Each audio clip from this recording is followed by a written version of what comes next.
Am I muted?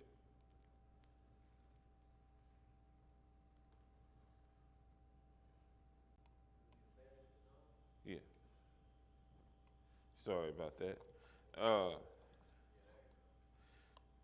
they should have known just by being with Jesus that he wasn't going to let them perish. You know that he had more love for them than to let them perish in a storm. And and when they said Jesus told them, asked him, he told them, he said, "Oh, ye of little faith." That was kind of, I kind of feel like from the way I interpret it, that Jesus was a little offended by it. After all you've seen me do, after all the love that you know that I have for you, you think I let a storm take us out. We still have a lot of work to do. And so Jesus calms the storm, and then questions arise. They ask, who is this man that even the winds listens to him, even the winds obey. And and they're saying that with all that was going on, the winds still obeyed Jesus. Jesus still had total control over the situation. Even though he was totally asleep and wasn't aware of what's going on. Well, I'm not going to say he wasn't aware, because I believe Jesus knew, what they were about to go into. That's why he was resting. He was getting ready to deal with this storm. So when he awakened, he told the storm, peace be still to the storm, and the storm subsided. And the disciples saw this, and they like, but who is this man that even the winds listen to him? Who is this man that has so control over something that we can't even see, but we can only feel? Who is this man? So Jesus just,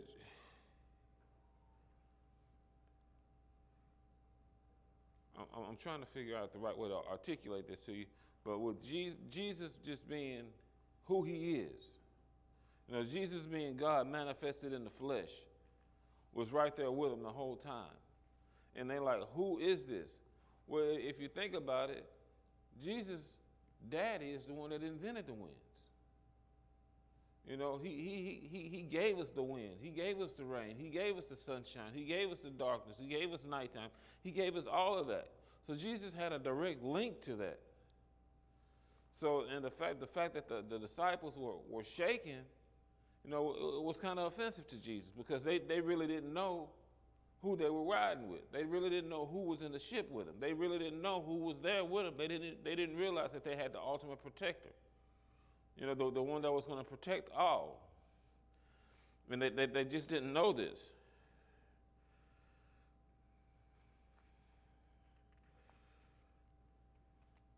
The text says, the men were amazed and asked, what kind of man is this? Well, what kind of man was Jesus? I mean, like I said, he was God manifested in the flesh. He was spoken into existence. What kind of man? He was no ordinary man. He wasn't just some man that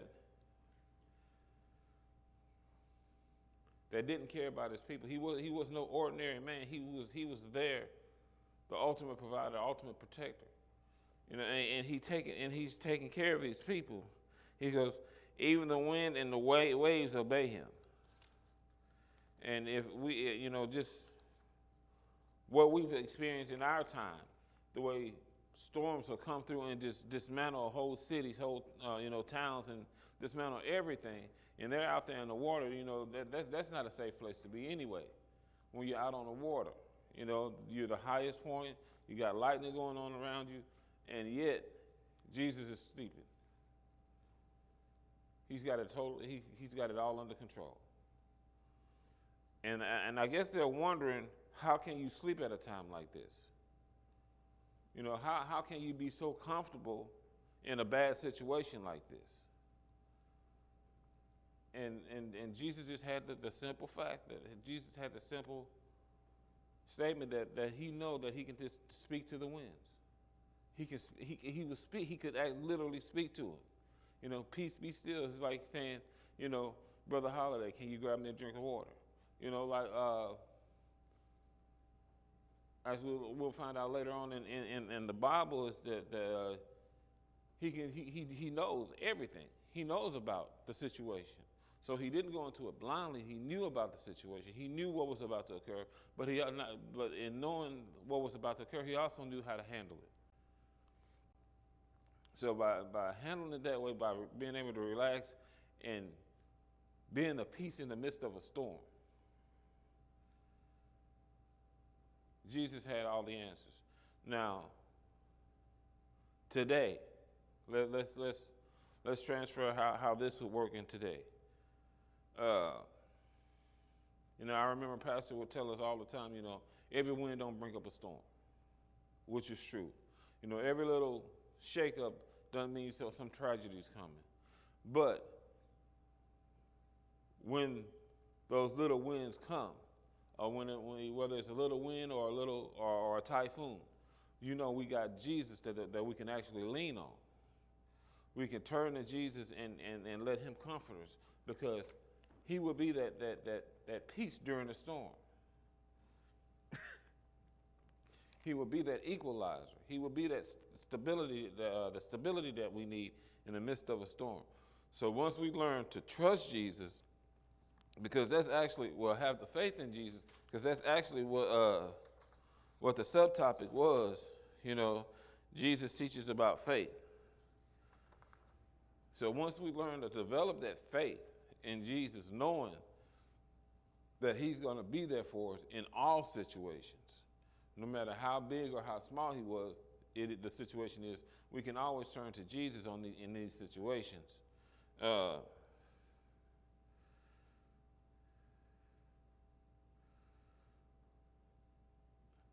I'm jumping around. Okay, and if you look at 25, they actually showed the panic in their voice. And that's Matthew 8 and verse 29. She said, the disciples went and woke him up saying, "Lord, save us." And that's no statement to him, because in the Sunday school text there's an exclamation point. So that meant that that's showing that there's panic, there's fright in their voice. There's sense of urgency, the sense of urgency. And they go to him and they said, "Lord, save us, we're going to drown." And they're screaming. If you can somewhat imagine Jesus, sleeping in the boat, relaxing, and the disciples run to him, and with all this panic in their voice. Now a normal person would wake up, they'd be kind of disoriented. But the Bible says Jesus got up and just walked to the boat casually. It doesn't say casually, but it says Jesus got up and he went to the front of the boat, to the bow of the boat. There's no confusion. He didn't run. He had it all under control. He knew that he was going to be the level head. He was going to be the voice of reason. He was going to be the one that controlled.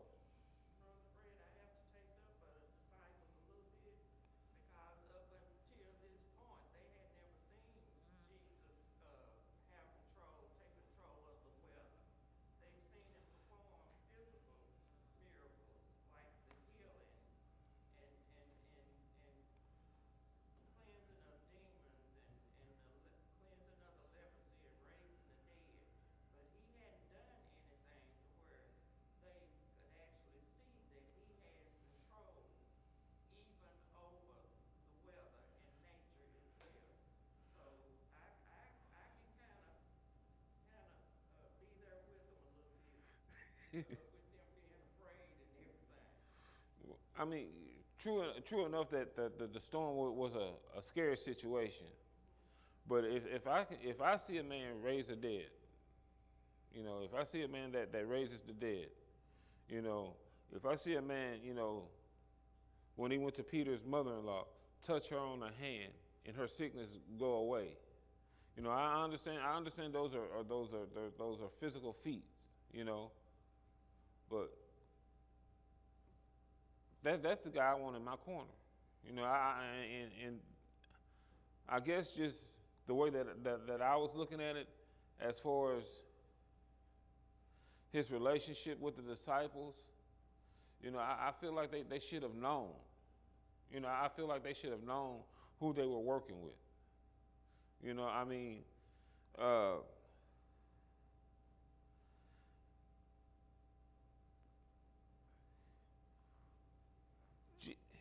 you know, and Jesus was out constantly teaching. You know, so I mean, I feel like every feat that he did was a lesson that the disciples should have picked up on. You know, whether it was something as minor as, you know, meeting somebody at the well, or uh, well, curing leprosy. That's not minor. But if it was something as, you know, from you know, the lady at the well, or curing leprosy, and or raising the dead, you know, I mean, those are major feats. You know, and to watch him do that, and you know, and Jesus just didn't do it blindly. He just didn't just fix him and then go on and didn't have conversations with his disciples. He was constantly talking to his disciples. He was constantly using everything as as a learning tool for the disciples. As far as let's take when Lazarus died, and he got the message about Lazarus being dead, and he took the extra 2 days before he went to him. You know, he had a conversation with the disciples when he told them that Lazarus, you know, he's sleeping. And they took that as being a physical nap. You know, he's sleeping. But then Jesus broke down and told him, you know, Lazarus is dead, but he's only asleep to me. You know, and then when he get there, when when Jesus interact with Lazarus' sisters, and Mary runs to him, she goes, "If you would have been here, my brother wouldn't have died." And Jesus' response to him was, "Where is he?" You know, Jesus, he never showed any panic.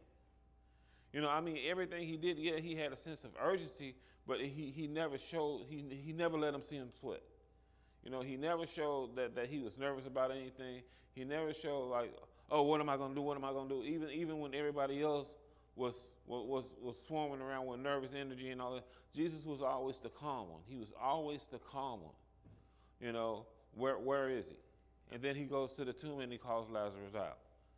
You know, even when he turned the water into wine. You know, his mother come to him in a panic. Oh, we're out of wine. We're out of wine. What are we going to do? Calm down. He simply asked her, okay, well, fill the vats with water. And she's still panicking, and he tells her, you know, just fill the vats with water. You know, I'll take care of this. You know, he was always that one in control. You know, that he was always that one that was the calm one. You know, I mean, and I guess when you know nothing can rattle you like that, you know, I guess you should have that calmness about you. You know, and shortly after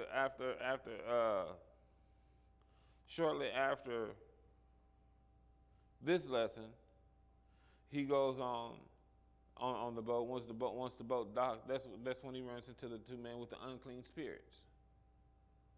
You know, and the disciples were with him then, and they witnessed what he did. You know, how he spoke to the spirit and had the spirits go into the pigs. The evil spirit ran into the pigs. The pigs run down the side of the cliff, runs into the water, and they drown themselves. You know, I mean, all of these things that happened in front of the disciples. He didn't do anything like in secrecy. Now, granted, he did tell them, you know, oh no, you don't need to run and go broadcast it. Just go, you know, with the leprosy, he goes, no, you don't need to run and go tell everybody. Just go let them see you. You know, just go up there, just go about your business and let them see you. And then even with the when with the two men with the unclean spirit, one of them went to the Decapolis, which is a city, 10 cities. You know, it's like a metropolis, but it's like 10 cities. And he went around there telling how, letting them know how Jesus, because everybody knew these men were crazy, were mad, that they were suffering, they had issues, is what we would say today. They got things, they had things going on in their head. You know, they were unstable. But then after the encounter with Jesus, they were clothed in their right mind. And see, anytime that we come into contact with Jesus, that should be like a positive change in our life. You know, even any time we come in contact with Jesus, we should have something new about us. You know, because Jesus is not just going to come into our life and then have us build all this faith in and then walk out and just leave us stranded. You know, Jesus once you encounter Jesus, Jesus is with you. You know, Jesus was, you know, we say ride or die. When Jesus was with you, he's with you. And it still holds true today. When Jesus is with you, he's with you. Not to say that you're not going to have any storms, any rocky times, you know, but he's not going to let you go out. You know, he's not going to send you, he's not going to feed you to the wolves. And Jesus is just, you know, he was there as that. He was there as the security.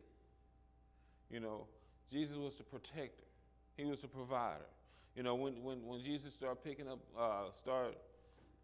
choosing the disciples to come with him, he would let them know immediately, don't worry about what you do. Well, don't worry about what you need to bring. You know, we're going to be minimalists. You just bring your coat and your shoes and come on. You know, well, what are we going to eat? Don't worry about what we're going to eat. He tells the reference, you know, the birds don't worry about what they're going to eat. You know, fish don't worry about what they're going to eat. You know, God takes care of his creatures. God takes care of his animals. And that's what he taught like that. You know, constantly. No matter what the situation was, you know, no matter how you addressed Jesus, it was always a learning situation.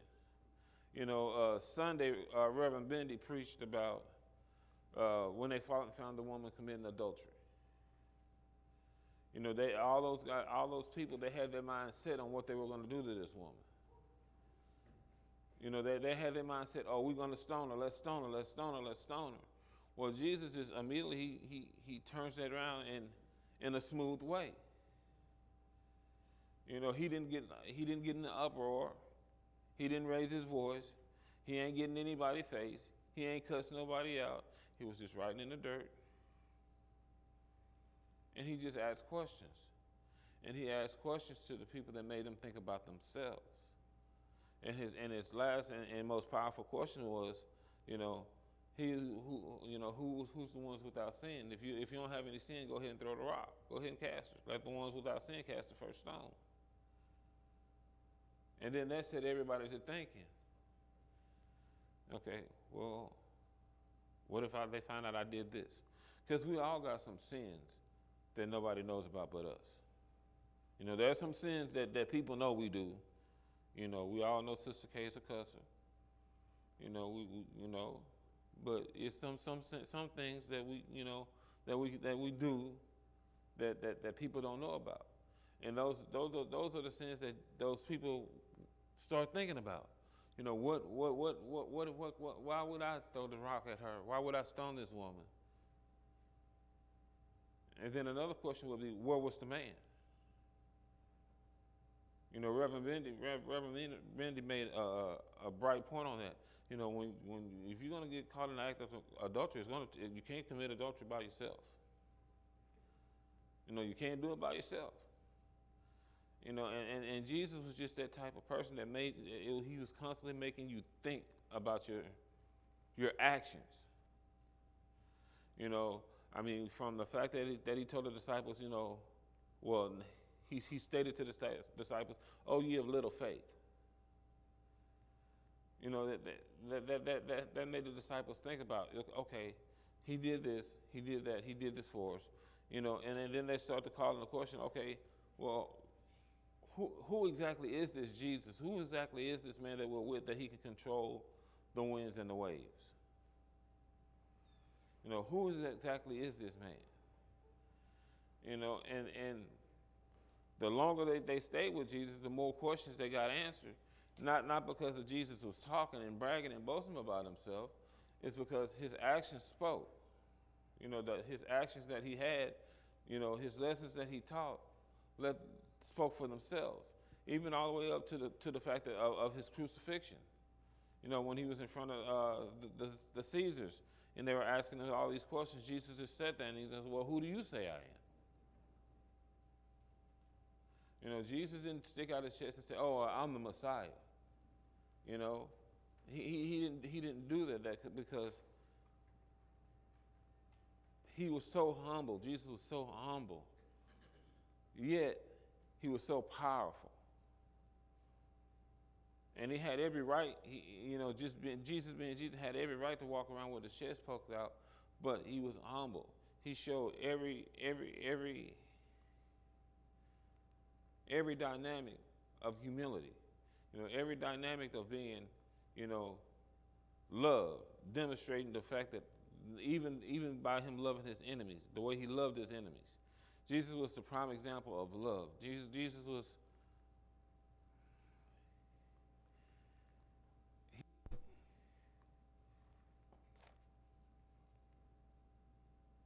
even the way that he loved, but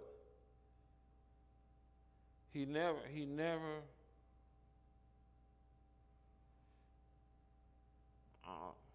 pushed the envelope. I guess that's what I'd say. He never went to the fact that he boasted about who he was and what he can do to people. Or he never had that mentality like some of us have. Oh, well, I'm gonna get God on you. I'm gonna pray about this, and then in his prayers, God do, get him. God do the, he didn't use God, he didn't use that as a sick mentality. He loved everybody. He used his love as an education. He was the example of how we should love. And even though he was disappointed in the disciples on the boat, he still loved them.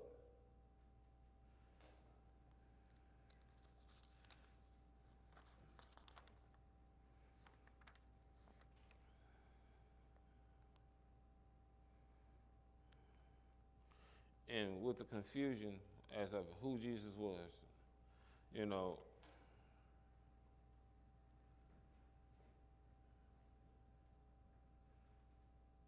the fact that he kept the disciples with him and they witnessed other feats of Jesus' miraculous acts. And like I said, this wasn't Jesus' first miracle that he performed in front of the disciples. And it wasn't the last one. And the more that he worked, the more that the disciples walked with him, the more they learned about the power of Jesus, about the things that Jesus could do, about the way that Jesus could love, the way that Jesus would affect the outcome of things.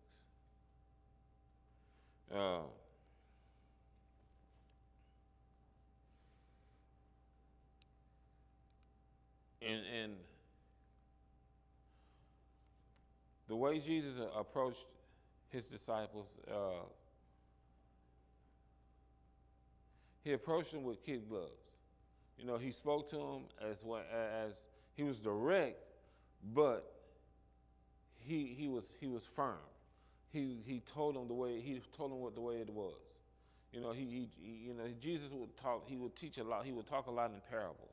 He would talk a lot in teaching tools. A parable would be one of the main teaching tools that we can learn from, because he had the parable of the lost sheep. The parable of the lost coin. Jesus was constantly teaching, and once we learn to grasp those concepts of what Jesus was putting to us, even today, how we have certain situations that we keep going through, and we're like, God, why do I keep going through that? Well, God's allowing us to go through it because we hadn't learned our lesson yet. He allows things to happen because we hadn't learned the lesson yet. If we keep making the same mistake over and over and over and over and over and over and over again, Jesus is looking at us like, well, what do I have to do to show them, to teach them? And once we get it, we get it. Jesus is Jesus is teaching us to be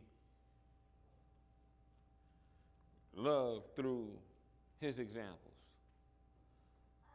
He's showing us how to be loved, what the example of a true Christian is, what the example of a true man of God is, and he's trying to put that in us all. Well, a child of God is, and he's trying to put that in us all, through this word right here, through this word, and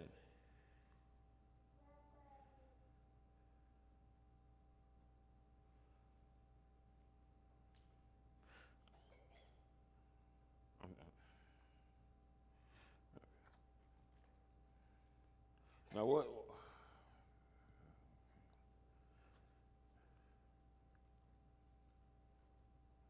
Now, what Jesus was doing is that through the examples, through his teachings, is that he was showing us, he was showing us the way it is, the way. I said the way it is, the way it should be. Jesus he teaches us in the book that, to love our neighbor like ourselves.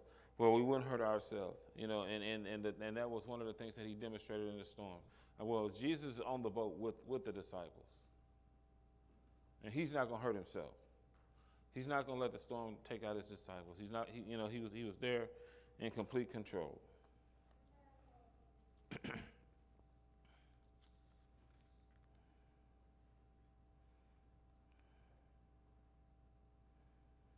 And even though the men were amazed at the feet of Jesus, at the acts of Jesus, he still went on teaching. He still went on about his business, about his Father's business.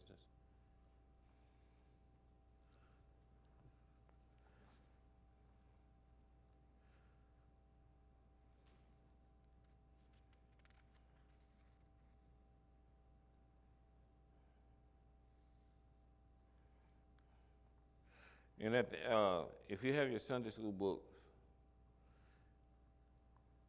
where it says "Seek Christ," and that's talking about the last two verses when it says it's titled "Seek Christ," and it's saying look for Christ, be like Christ.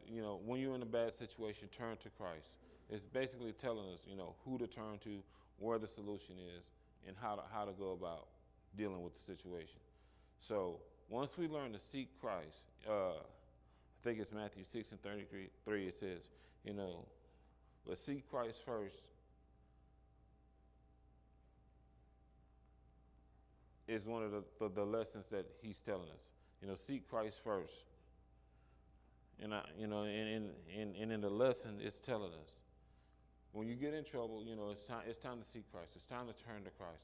It's time to be wise about what you're doing. It's time to be wise about our decisions.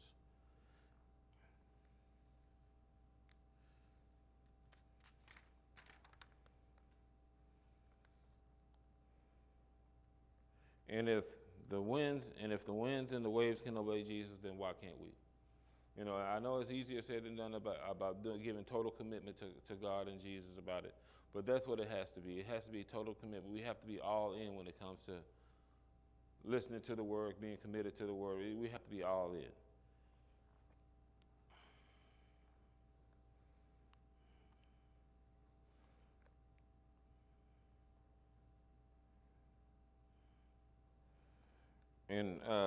And if you look in the last paragraph of the Sunday school book, it says that he's the master of all. That the disciples realized that Jesus was the master of all. And with that said,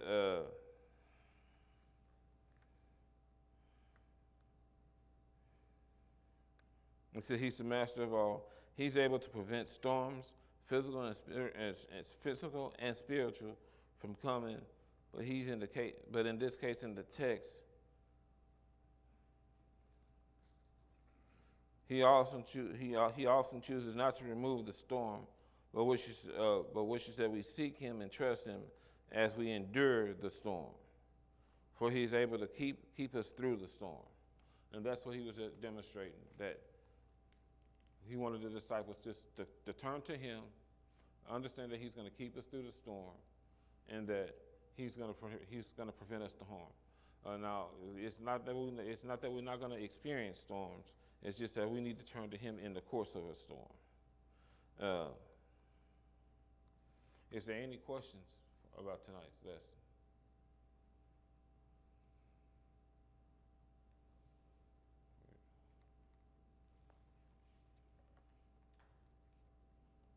How would that, brother? How would that?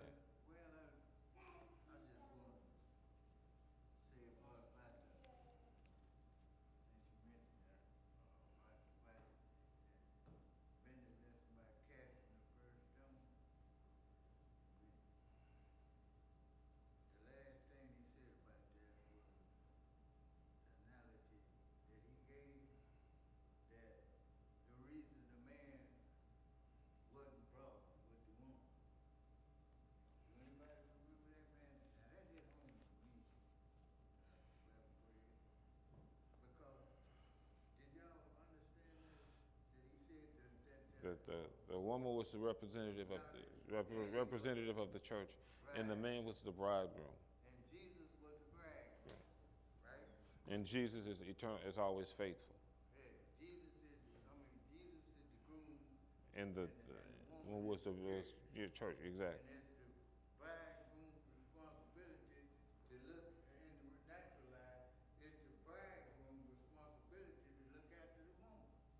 True.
I mean, even with the miracles that he performed, all those people could have been us.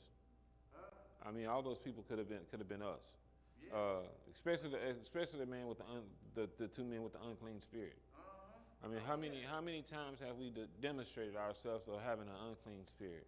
I'm not saying that we're Satanists or we worship Satan or anything like that, but an unclean spirit really means in this particular text, the unclean spirit really means ungodly. There you go. That's what the unclean spirit is really referring to. The man was ungodly. Number one, because he was dwelling in the place of dead, in the dead. He was in the cemetery. He was a self-mutilator. He was so bad he was cutting himself with rocks.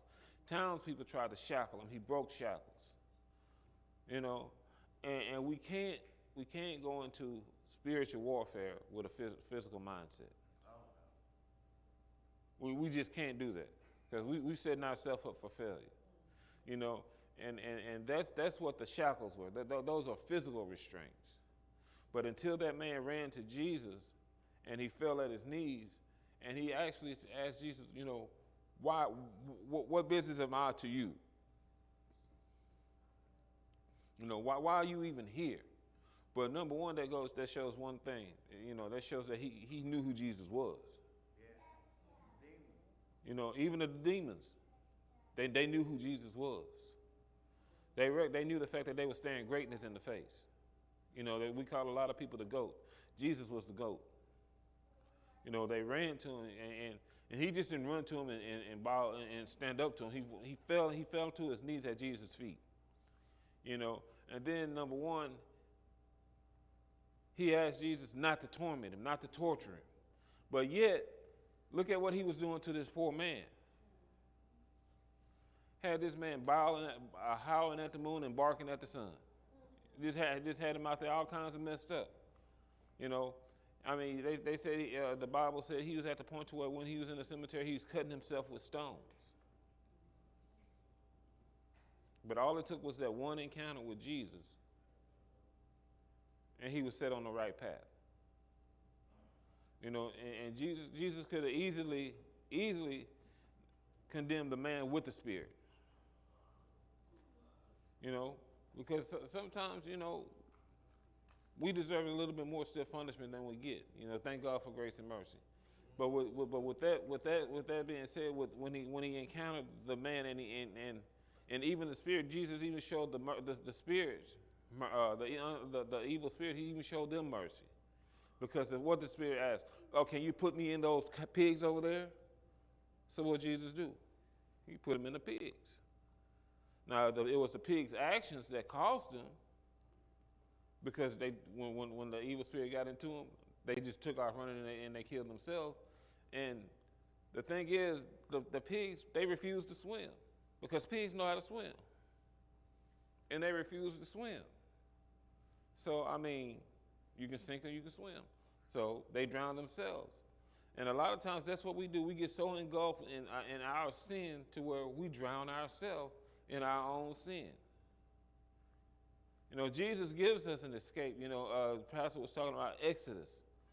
Jesus gives us an escape route. But it's up to us what we're going to do with that route. It's up to us if we're going to take it out, if we're going to get out of the sin, or if we're going to stay in there. And a lot of us choose to stay in the sin because we just don't want to let it go. It feels good to the flesh. If I stop doing this, then I'm going to have to give up this. But, my mama used to always tell me what's good to you might not be good for you. And I never knew what that means until I got older. She always gave them little analogies, man. But getting back to that, but sometimes, when you just come in contact with Jesus, that ain't just good enough, man.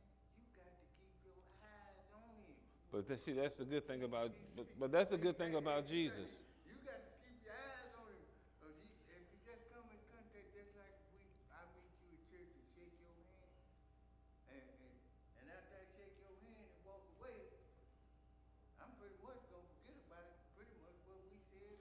But see, that's not how that. But that's not how Jesus works, though. You know, that's not how Jesus works. You know, once you come in contact with Jesus, he's gonna give you constant reminders. You know, he's not Jesus. You know, he's not gonna grab hold to you and be like, "Hey, come with me, take my hand." You know, come down this road to salvation. That's not how Jesus works. He gives us choices. He gives us choices. You know. What I was saying about that, Reverend Craig, though, by keeping your eyes on it, see, you got to stay in contact with the man. You got to pray. Constantly. You got to fellowship. You know, see, in order to remain strong, you know that remember that little analogy that Pastor had up there with the weight thing? Yeah. With the weight thing, you has got to practice lifting them weights. And that's the same way with practicing being with God. Because with this world, with social media, the TV, Facebook, then the trials and stuff in your life and all of that, man, them is big distractions. But keeping your eyes on the Lord, you know. And see, and that's And how you keep your eyes on the Lord in His Word. you got to stay in the Word. But see, and that's the thing that hurts so many young Christians is that Amen. is that the fact that you know we'll start out with them, but then we just leave them. We will feed them to the wolves. You know that's the reason why they're called babes in Christ. You know you can't just shove all the word down their throat at one time. You know they're gonna choke. You know they're gonna they're gonna regurgitate. They're not gonna be able to hold it in. So that's why it's important for us as mature Christians to feed them little by little. You know, you hear often. We talk to Pastor quite a bit, and we hear his analogies. Well, you gotta catch the fish before you clean them. You know, we've also heard him say, you know, when you baptize the devil, he comes up just a wet devil. So it's our job to provide them with tools to keep them connected to God. You know, let them know, hey, you know, you should set up a prayer regimen. You should dedicate, you know, so much time to Christ, to God. Don't just read your Bible. You know, don't just read your Bible. Understand what you read. Because if you read the Bible, you can read the Bible from cover to cover. But if you don't understand one verse that you've read, you ain't done nothing. Because your motives was messed up. You know, you just read the Bible just to say I read the Bible. But what understanding did you get? You know, we know Brother Warren, you know, he studies his word. Because you can go to Brother Warren, you can ask him, you know, what is this? And then he can tell you. He can tell you. And if he can't tell you, he can tell you where to find it. You know, and that's what we need to spend that. That's why we need to spend that time with Christ in his word, not just reading his word just for the glance over the words on the page, but to get an understanding of what what God is trying to say to us. Because if we don't understand what he's trying to say to us, well, then we're going to continue down the road of condemnation that we're already on. You know, we're not going to have any understanding. We're just going to be, you know, blindly walking. You know, we're just going. But once you get that understanding of what God is trying to tell you and how he's trying, and the examples that he's trying to give us, then that's when the changes is going to start occurring in our lives. You know, that's when that's when like Pastor said, that's when our sin count will go down. You know, not because we're going to sin less, it's because we're going to be more attentive to the sins that we commit. You know, we'll start paying attention. We'll start being attentive to those things that are ungodly. We'll start being attentive to those things that God is trying to tell us on a daily basis with our time in fellowship with Christ. We'll be more attentive. That's where the inner change is going to start. You know, that's where that change is going to start. Once we get an understanding of what God is telling us. You know, and the thing that gets me, that helps me a lot, is that it has, when I was talking about the understanding and the trust and the faith, it's Proverbs 3 and 5. You know, Trust in the Lord with all thy heart and lean not on your own understanding. You know, so when you trust in God and trust in God's word and you try to understand what God is trying to tell you, not your own understanding, trying to understand what God is trying to tell you, then that's when your path will be guided. You know, that's when God will guide your path more. You know, so that's when things will change. That's our lesson for tonight. I thank you guys for coming out. Brother Warren is going to pick up the offering for us.